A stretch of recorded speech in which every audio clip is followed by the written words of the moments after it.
Hi అన్న, అందరికి నమస్తే. మా ఉల్లిగడ్డ అయితే పెరిగినాము. ఉల్లిగడ్డ అయితే సూపర్ ఊరింది. ఉల్లిగడ్డ కానీ చూడండి, ఉల్లిగడ్డ అయితే సూపర్ ఊరింది. గడ్డ కానీ ఎర్రగా ఉందన్నమాట. ఉల్లిగడ్డలు అయితే రేట్ లేవు. ఉల్లిగడ్డలు అయితే 800, 900, 1000 రూపాయలు పోతున్నవి. ఈ రేటు పోతే గిట్టదు. ఒక 1500, 2000 పోతే గిడతాయి ఉల్లిగడ్డలు. కనీసం ఒక 2000 అన్న పోతే గిడుతుంది. చాలా నష్టం ఉల్లిగడ్డ అయితే. ఉల్లిగడ్డ దీంట్లో 2 రకాలు ఉండేవి, కొన్ని ఎరుపు, కొన్ని తెలుపు ఉండేవి ఉల్లిగడ్డలు.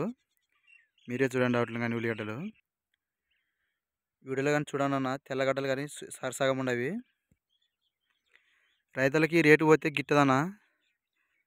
2000, 1500 వాళ్ళ అట్టయితే ఏమన్నా పెట్టుబడులకు కానీ వస్తాయి. చాలా నష్టం. అన్నీ ఇంకా తక్కువే గిట్టుబాటు ధరలు.